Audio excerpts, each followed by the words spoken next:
투자 판단의 최종 책임은 투자자 본인에게 있습니다. 안녕하세요, 청취자 여러분. 오늘 저희가 아주 흥미로운 기업 이야기를 가지고 왔습니다. AI 혁명, 다들 이야기 많이 하시죠? 그런데 이 AI를 돌리려면 어마어마한 게 필요합니다. 바로 전기죠, 전력. 네, 맞습니다. AI 모델 학습하고 또 서비스 돌리는 데 들어가는 전력이 상상을 초월한다고 하죠. 그렇죠. 그래서 오늘은 바로 이 AI 시대에 폭증하는 에너지 수요, 그 거대한 변화의 한가운데서 논란과 기대를 한몸에 받고 있는 기업입니다. 텍사스에 기반을 둔 신생 에너지 인프라 기업 Fermi, 티커는 FRMI인데요. 이 Fermi에 대해서 저희가 한번 깊이 파헤쳐 보려고 합니다. 네, Fermi.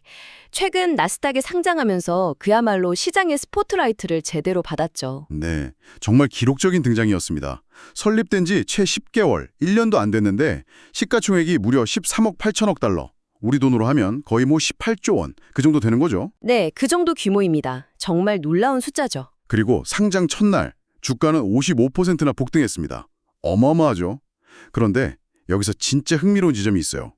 이렇게 엄청난 가치평가를 받는데 사실 Fermi는 아직 실제 운영 중인 발전소나 완성된 데이터센터 캠퍼스 같은 그런 물리적인 실체가 없다는 겁니다. 그렇죠. 그 점이 시장에서도 가장 의아하게 생각하면서도 또 한편으로는 기대감을 갖게 만드는 부분입니다. 실체가 없는데 가치가 저렇게 높다. 이건 뭔가 대단한 미래 그림을 팔고 있다는 뜻이거든요. 맞아요.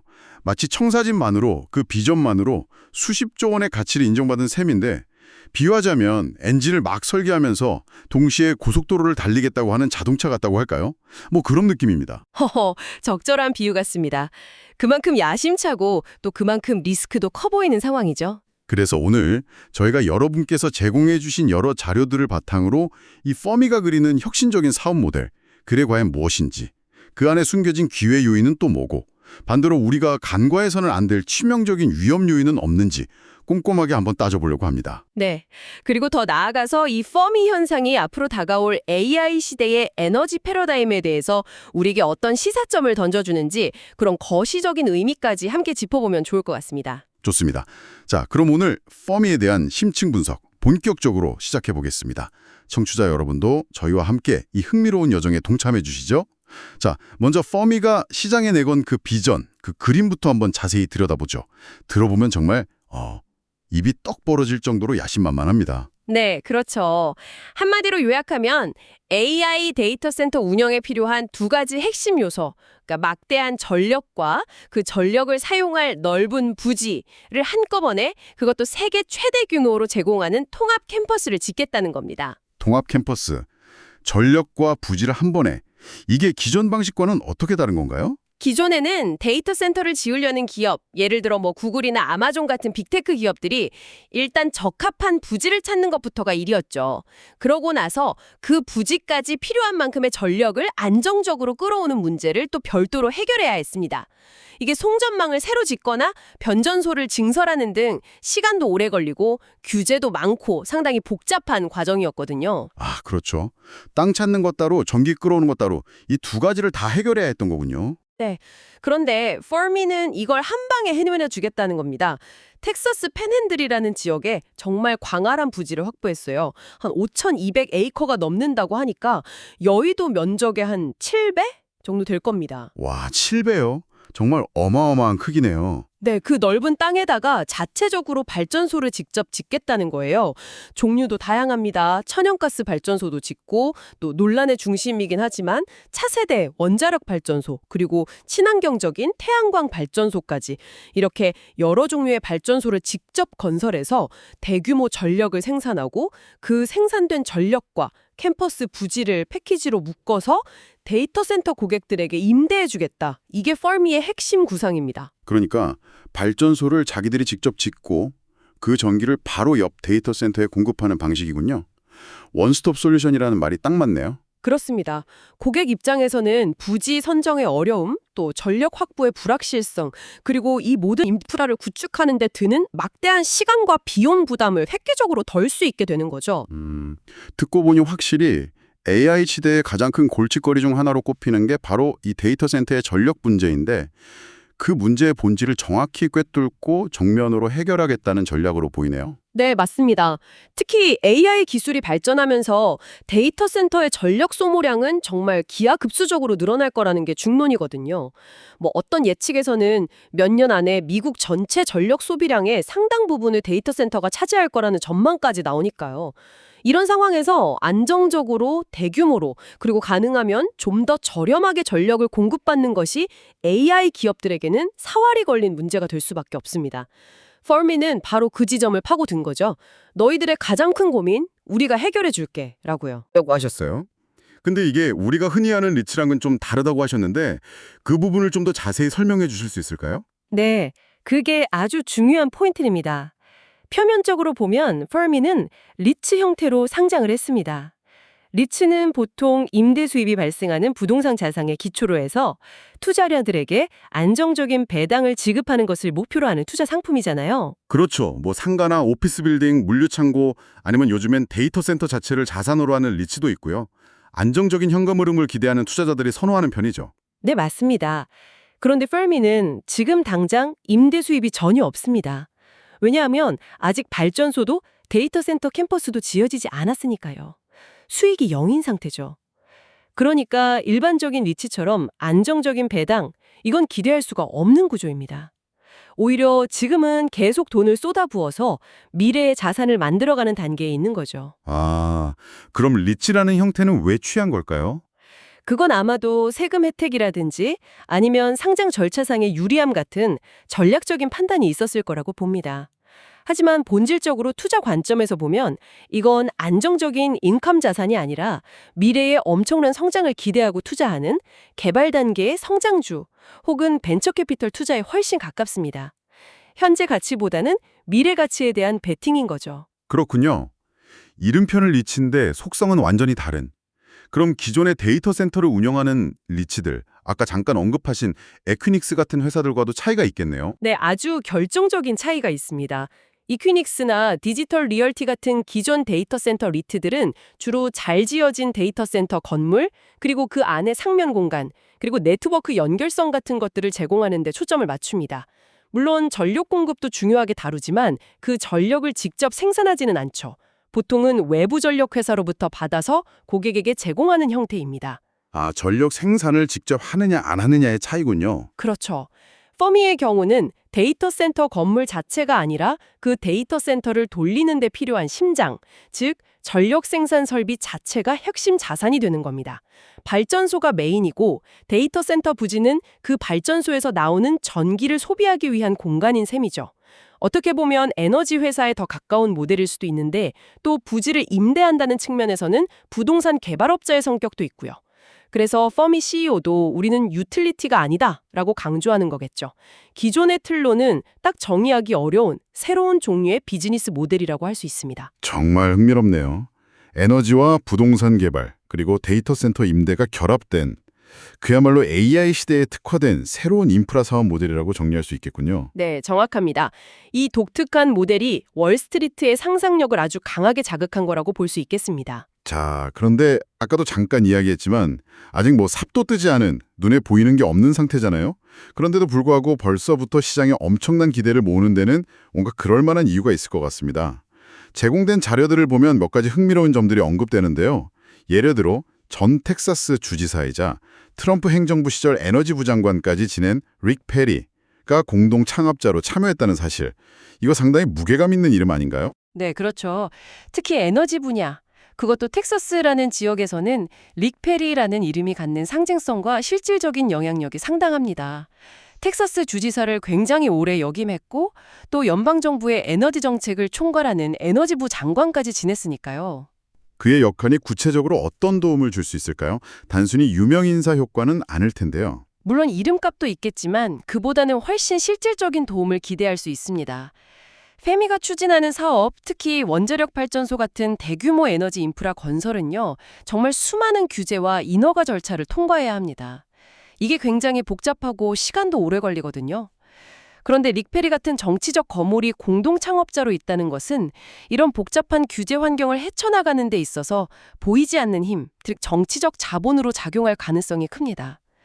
예를 들어 필요한 허가를 받는 과정을 좀 더 원활하게 한다거나 주정부나 연방정부 차원의 정책적 지원을 이끌어내는데 있어서 그의 경험과 네트워크가 결정적인 역할을 할 수도 있죠. 아하, 인허가나 정책 지원 같은 사업의 초기 단계에서 넘어야 할 가장 큰 허들들을 넘는데 실질적인 도움이 될 수 있다 이 말씀이시군요. 네, 그렇습니다. 특히 에너지 프로젝트는 이런 규제 리스크가 사업의 성패를 가르는 경우가 정말 많기 때문에 릭페리의 존재는 페미의 사업 실현 가능성에 대한 신뢰도를 높여주는 중요한 요인이라고 평가할 수 있습니다. 그렇군요. 또 다른 강점으로는 부지의 지리적 이점도 꼽히던데요. 텍사스 팬핸들 지역인데 여기가 천연가스 매정지 근처라고요? 네, 그것도 아주 중요한 포인트입니다. 퍼미가 계획하는 발전소 중에는 천연가스 발전소도 포함되어 있거든요. 그런데 부지 자체가 주요 천연가스 생산지 근처에 있다는 것은 발전소의 핵심 연료인 천연가스를 훨씬 저렴하고 안정적으로 조달할 수 있다는 의미입니다. 운송 비용을 크게 절감할 수 있고 또 공급 변동성에 대한 걱정도 덜 수 있겠죠. 이는 결국 발전 원가를 낮춰서 가격 경쟁력을 확보하는 데 직접적으로 기여할 수 있습니다. 연료 조달의 안정성과 경제성, 이것도 장기적인 운영 관점에서 보면 큰 장점이 되겠네요. 그렇죠. 그리고 또 하나 정말 결정적인 강점이 있습니다. 바로 핵심 발전 설비인 터빈을 이미 확보했다는 점입니다. 터빈 확보요? 그게 왜 그렇게 중요한가요? 지금 전 세계적으로 AI 데이터 센터 건설 붐이 일면서 발전 설비 수요가 폭증하고 있습니다. 특히 대규모 가스터빈 같은 경우는 수요는 넘쳐나는데 공급이 따라가지 못해서 이걸 구하는 게 정말 하늘의 별 따기 수준이라고 해요. 주문해도 몇 년씩 기다려야 하는 상황이거든요. 아, 그렇군요. 터빈이 없으면 발전소를 짓고 싶어도 못 짓는 거네요. 바로 그겁니다. 그런데 퍼미는 이런 심각한 공급난 속에서도 이미 필요한 터빈 물량을 선점해서 확보해 두었다는 겁니다. 이건 단순한 계획 발표가 아니라 이 회사가 실제로 프로젝트를 추진할 수 있는 구체적인 실행 능력과 준비성을 갖추고 있다는 것을 보여주는 아주 강력한 증거가 됩니다. 시장에서는 얘네는 그냥 말로만 하는 게 아니라 진짜 하려고 단단히 준비했구나 이렇게 받아들일 수 있는 거죠. 정말 중요한 포인트를 선점했네요. 릭 페리의 정치적 영향력, 천연가스 접근성이라는 지리적 이점, 그리고 핵심 설비인 터빈 확보까지. 아직 시작도 안 했는데 벌써부터 뭔가 단단한 기반을 갖춘 느낌입니다. 네, 맞습니다. 이런 요소들이 아직 실체가 없는 퍼미에게 초기 신뢰도를 부여하는 중요한 역할을 하고 있는 거죠. 여기에 더해서 또 하나 놀라운 소식이 있죠. 이름만 들으면 알만한 기술 분야의 유명 대기업과 무려 40년짜리 장기 임대 의향서, LOI를 체결했다는 소식입니다. 이게 사실이라면 정말 대단한 건데요. 네, 그 소식도 시장의 기대감을 한껏 끌어올린 요인 중 하나였습니다. 물론 LOI라는 것이 법적 구속력이 있는 최종 계약은 아닙니다. 말 그대로 우리는 당신들의 서비스를 이용할 긍정적인 의향이 있다 정도의 의사 표현이죠. 그럼에도 불구하고 이게 왜 그렇게 중요하게 받아들여지는 걸까요? 그 상대방이 누구냐에 따라 무게감이 달라지는데요. 만약 그 기술 분야의 유명 대기업이 정말 우리가 아는 글로벌 빅테크 기업 중 하나라면 그 자체로 퍼미의 사업 모델과 부지 가치에 대한 강력한 보증 수표나 다름없게 됩니다. 업계를 선도하는 기업이 40년이라는 긴 시간 동안 이곳의 전력과 부지를 사용하겠다는 의향을 보였다는 것은 다른 잠재 고객들에게 여기는 믿을 만한 곳이다라는 강력한 신호를 주는 거죠. 아, 첫 고객이 누구냐가 후속 고객 유치에 큰 영향을 미친다는 거군요. 그렇습니다. 일종의 앵커 테넌트 효과라고 할 수 있죠. 뿐만 아니라 향후 대규모 프로젝트 파이낸싱, 즉 자금을 조달할 때도 이런 빅테크 기업과의 LOI는 매우 유리한 조건으로 작용할 수 있습니다. 금융기관 입장에서도 안정적인 미래 수익이 예상되는 프로젝트에 돈을 빌려주기가 훨씬 수월하니까요. 그렇겠네요. 결국 법적 구속력은 없지만 사업의 초기 신뢰도를 높이고 고객 유치와 자금 조달의 결정적인 발판을 마련해주는 그런 상징적이면서도 실질적인 의미를 갖는다고 볼 수 있겠군요. 네, 맞습니다. 아직 물리적인 실체가 없는 상태에서 앞서 말한 릭 페리의 존재, 지리적 이점, 터빈 확보, 그리고 이 빅테크 기업과의 LOI 같은 이런 보이지 않는 자산들이 합쳐져서 퍼미의 비전은 충분히 실현될 가능성이 높다는 시장의 믿음을 만들어내고 그것이 현재의 높은 기업 가치로 나타나고 있다고 해석할 수 있습니다. 와, 들어보니 정말 매력적인 그림이긴 합니다. AI 시대의 핵심 인프라를 선점하겠다는 야심찬 계획, 그리고 그 계획을 뒷받침하는 초기 우위들까지 충분히 시장의 열광을 이해할 만한데요. 하지만 세상에 공짜 점심은 없다고 하죠. 이렇게 장밋빛 전망만 가득한 것처럼 보이는 이야기에도 분명히 어두운 그림자, 즉 위험 요인이 존재할 겁니다. 실제로 한 에너지 컨설턴트 팀 슈나이더라는 분은 퍼미의 적정 주가 범위를 최저 7달러에서 최고 105달러까지 정말 어마어마한 폭으로 제시했어요.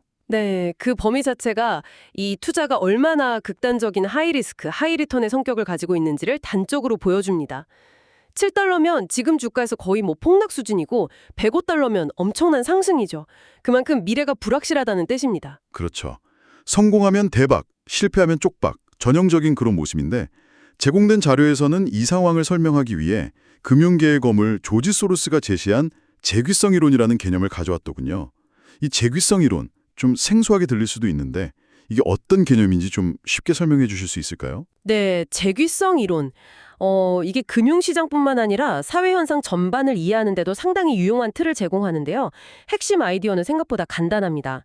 우리가 어떤 대상에 대해 갖는 인식이나 기대가 그 대상의 실제 현실 또는 펀더멘털과 동떨어져 있는 것이 아니라 서로 영향을 주고받는다는 겁니다. 인식과 현실이 서로 영향을 준다. 좀 더 구체적으로 설명해 주시면 좋겠습니다. 예를 들어 볼게요. 어떤 주식에 대해 사람들이 이 주식은 앞으로 엄청나게 오를 거야 라는 강한 기대를 갖게 되면 그 기대감 자체가 매수세를 불러일으켜서 실제로 주가를 끌어올리죠. 이건 인식이 현실, 주가에 영향을 미치는 경우입니다. 그런데 반대로 그렇게 오른 주가를 보고 기업이 우리 회사 가치가 이렇게 높으니 이걸 이용해서 자금을 조달해서 신사업에 투자하자 고 결정하고 실제로 투자를 집행해서 성공하면 그 현실, 사업 성공이 다시 사람들의 인식, 역시 이 회사는 계단에를 더 강화시키는 거죠. 그러니까 기대가 현실을 만들고 그 현실이 다시 기대를 강화시키는 그런 순환 구조가 만들어진다는 거군요. 네, 바로 그겁니다. 인식과 현실이 서로를 계속 밀어주고 끌어당기면서 스스로 강화되거나 혹은 약화되는 피드백 루프를 형성한다는 것이 재귀성 이론의 핵심입니다. 중요한 것은 이 과정에서 시장 참여자들의 인식 자체가 현실을 왜곡하거나 변화시킬 수 있다는 점입니다. 단순히 현실을 반영하는 거울이 아니라 현실을 만들어가는 주체 중 하나가 된다는 거죠. 그렇군요. 인식과 현실의 상호작용, 그리고 자기 강화적인 순환, 상당히 흥미로운 개념인데요. 그럼 이 재귀성 이론을 퍼미의 상황에 적용해보면 어떻게 될까요? 이게 양날의 검처럼 작용할 수 있다고 하셨는데. 네, 맞습니다. 퍼미의 경우 이 재귀성이 아주 강력하게 작용할 수 있는 잠재력을 가지고 있습니다. 긍정적인 방향으로든 부정적인 방향으로든 말이죠. 그럼 먼저 긍정적인 시나리오, 즉 기회 요인부터 한번 살펴볼까요? 재귀성이 어떻게 퍼미에게 유리하게 작용할 수 있을까요? 기회, 즉 긍정적인 재귀성 순환이 작동하는 시나리오를 생각해보죠. 일단 대전제는 확실합니다. AI 혁명으로 인해 데이터 센터의 전력 수요가 앞으로 상상 이상으로 폭발적으로 증가할 것이라는 점. 이건 거의 모든 전문가가 동의하는 부분이죠. 네, 그건 기정사실로 받아들여지는 분위기죠. 그렇죠. 이런 거대한 AI 골드러시 상황에서 퍼미는 금을 캐는 데 필요한 가장 중요한 도구, 곡괭이와 청바지를 파는 역할을 하겠다고 나선 겁니다. 바로 이 엄청난 잠재 수요에 대한 시장의 기대감이 퍼미에 대한 긍정적인 인식을 형성하고 이것이 높은 주가라는 현실로 나타난 거죠. 상장 첫날 55% 폭등이 그 증거고요. 네, 기대감이 주가를 끌어올린 것까지는 알겠습니다. 그럼 그 다음은요? 여기서 재귀성의 마법이 시작됩니다. 이렇게 높아진 주가는 단순히 숫자에 불과한 것이 아니라 퍼미에게 아주 강력한 무기가 됩니다. 가장 직접적인 것은 자금 조달 능력의 향상이죠. 아까 잠깐 말씀하셨던 부분이죠. 높은 주가를 이용해 자금을 싸게 조달할 수 있다고요? 네, 정합합니다. 높은 시가총액을 바탕으로 유상증자 같은 걸 하면 기존 주주들의 지분 희석을 최소화하면서도 대규모 자본을 상대적으로 쉽게 그리고 저렴한 비용으로 확보할 수 있게 됩니다. 퍼미가 앞으로 건설해야 할 발전소와 인프라 규모를 생각하면 정말 막대한 자금이 필요할 텐데 이 자금 조달 능력을 사업 성공의 필수 조건이죠. 그렇죠. 돈이 없으면 아무리 좋은 계획도 그림의 떡이니까요. 그리고 이렇게 조달한 자금을 가지고 퍼미가 약속했던 대로 텍사스 부지에 천연가스 발전소를 짓고 또 태양광 패널을 설치하고 데이터 센터 캠퍼스 기초공사를 시작하는 등 계획을 착착 시장에 옮기는 모습을 보여준다면 어떻게 될까요? 시장에서는 와, 진짜 하네? 약속을 지키네? 하면서 더 신뢰하게 되지 않을까요? 바로 그겁니다. 계획의 실행이라는 긍정적인 현실이 나타나면 이는 다시 퍼미에 대한 시장의 인식, 이 회사는 진짜 비전을 현실로 만들 능력이 있다를 더욱 강화시키게 됩니다. 그러면 더 많은 투자자들이 몰려들고 주가는 한 단계 더 레벨업할 수 있겠죠. 그러면 또다시 더 유리한 조건으로 추가 자금을 조달할 수 있게 되고 그 돈으로 더 큰 프로젝트를 진행하고 이런 식으로 긍정적인 선순환 고리가 계속 돌아갈 수 있다는 겁니다. 기대가 현실을 만들고 현실이 기대를 더 키우는 이게 바로 긍정적 재귀성 순환이군요. 네, 과거에 아마존이나 테슬라 같은 기업들을 한번 떠올려 보세요. 초기에는 정말 수많은 회의론과 비판에 직면했었죠. 저게 되겠어? 거품 아니야? 하는 시각이 많았습니다. 하지만 제프 베조스나 일론 머스크 같은 리더들은 강력한 비전을 제시하고 시장의 높은 기대를 자금 조달의 발판으로 삼아서 결국 그 비전을 현실로 만들어냈습니다. 그 과정에서 이런 긍정적 재귀성이 아주 핵심적인 역할을 했다고 볼 수 있죠. 퍼미 역시 만약 모든 것이 순조롭게 진행된다면 이런 성공 방정식을 따라갈 수 있다는 기대감이 현재의 높은 가치에 녹아있다고 봐야 합니다. 정말 성공한다면 제2의 아마존 앱 서비스, AWS 같은 AI 시대의 필수 불가결한 인프라 제공자가 될 수도 있겠네요. 그럴 가능성도 충분히 열려 있다고 봅니다. AI 골드러시의 최대 수혜자가 될 잠재력은 분명히 가지고 있죠. 하지만 항상 만약이라는 가정이 붙는군요. 이상적인 시나리오대로 흘러가지 않을 가능성도 당연히 염두에 둬야겠죠. 이제 재귀성의 어두운 측면, 즉 위험 요인, 부정적인 재귀성 순환, 네거티브 리플렉시비티 루프에 대해서도 이야기해봐야 할 것 같습니다. 퍼미가 가진 가장 치명적인 약점은 무엇일까요? 네, 그 약점은 사실 명확합니다. 바로 그들이 제시한 야심찬 계획과 그것을 실현해야 하는 냉혹한 현실 사이의 간극이 너무나도 크다는 점입니다. 여기서 우리는 크게 두 가지 핵심적인 리스크를 짚고 넘어가야 합니다. 두 가지 핵심 리스크요? 네, 첫 번째는 그 무엇과도 비교할 수 없을 정도로 큰 실행 리스크, 엑스큐션 리스크입니다. 말 그대로 계획을 현실로 만들어내는 과정 자체가 엄청나게 어렵다는 거죠. 실행 리스크. 구체적으로 어떤 부분에서 어려움이 예상될까요? 여러 계획들이 있지만 그중에서도 단연코 가장 크고 어려운 도전은 바로 도널드 J. 트럼프 발전소라고 명명된 차세대 원자력 발전소 건설 계획입니다. 아, 원자력 발전소요. 이게 가장 큰 난관이 될 수 있다. 왜 그런가요? 원자력 발전소 건설은 본질적으로 엄청나게 복잡하고 비용도 많이 들고 시간도 오래 걸리는 프로젝트입니다. 특히 안전과 관련된 규제가 극도로 까다롭기 때문에 인허가 과정부터가 험난하죠. 그런데 자료에 따르면 퍼미가 채택하려는 것과 유사한 기술, 아마도 차세대 기술로 주목받는 소형 모듈 원자료, SMR일 가능성이 높은데 이런 최신 기술을 적용한 최근의 원자력 건설 사례, 예를 들어 미국의 보글 발전소 같은 경우를 보면요. 실제 완공까지 무려 15년이라는 어마어마한 시간이 걸렸습니다. 그리고 예산은 처음 계획했던 것보다 눈덩이처럼 불어나서 수십조 원을 초과했다고 알려져 있죠. 15년이 걸리고 예산도 엄청나게 초과했다고요? 와, 사례에 비춰보면 이건 정말 뭐랄까 매우 공격적이고 어떻게 보면 상당히 낙관적인 목표라고 할 수밖에 없습니다. 667년 만에 원자력 발전소를 짓겠다. 확실히 듣기만 해도 쉽지 않아 보이는데요. 그렇죠. 만약 이 원자력 프로젝트가 예상대로 진행되지 못하고 건설이 계속 지연되거나 혹은 예산이 통제 불가능할 정도로 불어난다면 어떻게 될까요? 이건 단순히 하나의 프로젝트가 늦어지는 문제가 아닙니다. 페르미가 내세운 전체 비전과 실행 능력에 대한 시장의 근본적인 신뢰가 흔들리기 시작하는 첫 번째 도미노 조각이 될 수 있습니다. 얘네 말만 번지르르 했지 실제로는 못하는 거 아니야? 하는 의구심이 퍼지기 시작하는 거죠. 원자력 발전소 건설 지연이나 비용 초과가 신뢰 붕괴의 시작점이 될 수 있다. 이게 첫 번째 실행 리스크군요. 정말 큰 문제네요. 네, 가장 크고 상징적인 리스크라고 할 수 있습니다. 이거 말고도 천연가스 발전소나 태양광 발전소 건설, 그리고 데이터 센터 캠퍼스 조성 등 다른 계획들도 당연히 실행 과정에서 예상치 못한 난관에 부딪힐 수 있고요. 이런 대규모 인프라 프로젝트는 변수가 워낙 많으니까요. 알겠습니다. 그럼 두 번째 핵심 리스크는 뭔가요? 두 번째는 재무 리스크, 파이낸셜 리스크입니다. 돈 문제죠.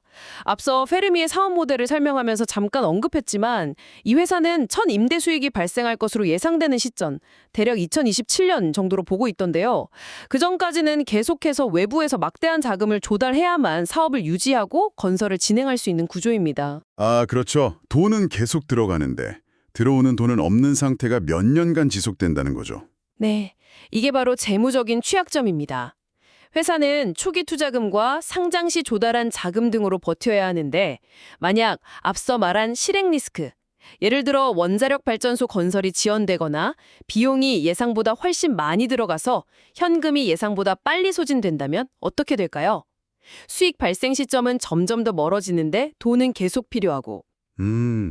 그럼 결국 돈을 더 빌리거나 투자를 받아야 하는데 상황이 안 좋으면 그것도 쉽지 않겠네요. 그렇죠.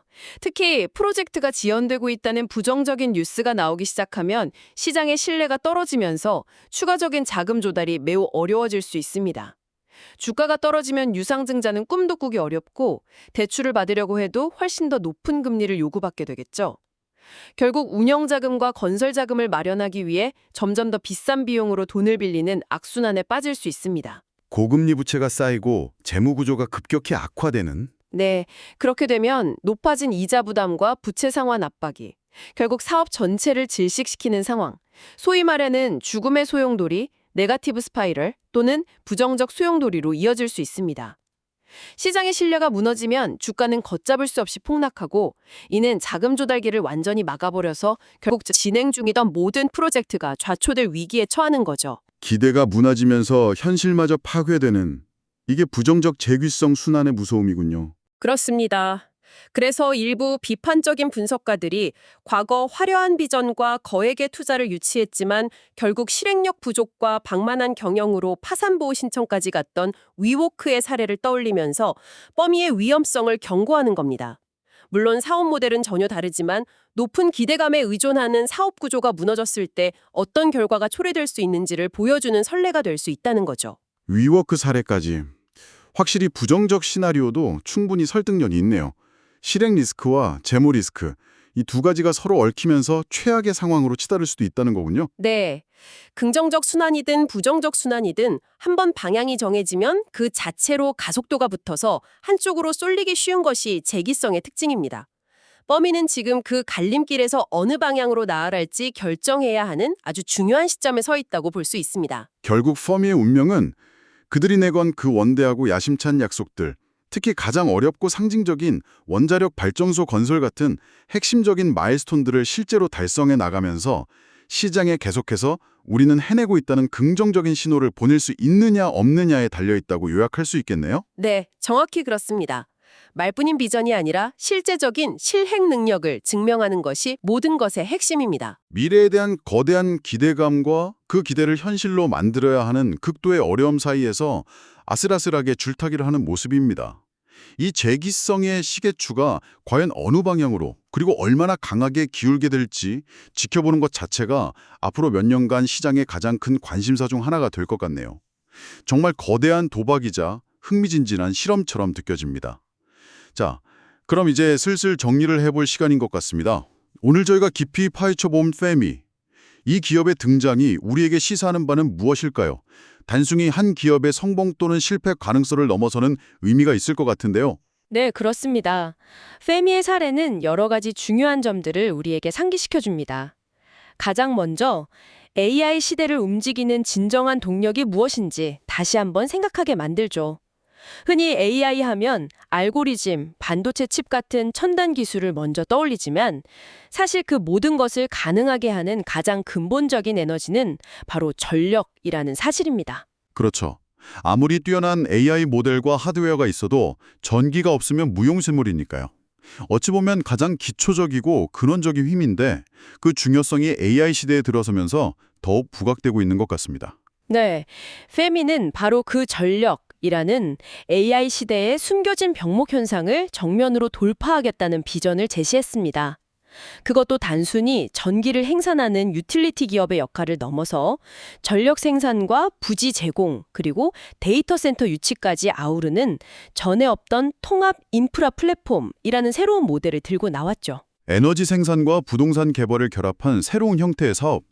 CEO 토비 노이버거가 스스로 우리는 전통적인 유틸리티 회사가 아니다라고 말한 이유를 알 것 같네요. 기존 산업 분류의 틀로는 딱 정의하기 어려운 그야말로 하이브리드적인 존재라고 할 수 있겠습니다. 맞습니다. 이 새로운 모델이 월스트리트의 상상력을 강하게 자극했고 그것이 아직 실체가 없음에도 불구하고 폭발적인 초기 시장 반응으로 이어진 것이죠. 하지만 동시에 저희가 이야기 나눴듯이 그 비전이 현실이 되기까지는 정말 험난한 여정이 남아 있습니다. 서류상의 계획을 텍사스의 광활한 황무지 위에 실제 가동되는 발전소와 데이터 센터 캠퍼스라는 물리적인 현실로 바꾸는 과정. 여기에는 정말 수많은 기술적, 재무적, 그리고 정치적인 허들들이 존재하죠. 네, 만약 그 모든 허들을 성공적으로 넘어서 비전을 현실화한다면 퍼미는 정말 AI 시대에 없어서는 안 될 핵심 인프라를 장악하는 마치 클라우드 컴퓨팅 시대 초기의 아마존 웹 서비스 AWS처럼 독점적인 지위를 누릴 수도 있을 겁니다. 세상을 바꿀 혁신이 되는 거죠. 하지만 반대로 그 과정에서 좌초된다면 그렇다면 막대한 투자자들의 돈을 태워버린 거대한 신기루 또는 실패한 야망으로 기록될 위험도 분명히 존재합니다. 성공과 실패의 결과가 너무나 극명하게 갈릴 수 있는 그야말로 모 아니면 도 식의 외줄타기를 하고 있는 형국이라고 할 수 있습니다. 결국 모든 것은 실행 능력의 증명에 달려있다. 이 말이 다시 한번 떠오르네요. 퍼미가 시장의 높은 기대라는 긍정적 재귀성의 날개를 달고 하늘 높이 비상할 수 있을지 아니면 현실의 벽이라는 부정적 재귀성의 무게에 짓눌려 추락하게 될지 이건 정말 앞으로 몇 년간 전 세계 투자자들과 산업계가 주목해야 할 거대한 실험이 될 것 같습니다. 네, 그 실험의 결과가 어떻게 나오든 AI 시대의 에너지 문제에 대한 우리의 고민과 논의를 한 단계 더 진전시키는 계기가 될 것은 분명해 보입니다. 자, 오늘 퍼미어이에 대한 긴 이야기를 이제 마무리할 시간인데요. 청취자 여러분께 마지막으로 생각해볼 질문을 하나 던져보면서 끝맺을까 합니다. 퍼미어이가 추진하는 방식은 AI 인프라를 위한 중앙 집중식 대규모 전력 공급 모델이라고 할 수 있습니다. 특정 지역의 막대한 에너지 생산 시설과 데이터 센터를 집결시키는 거죠.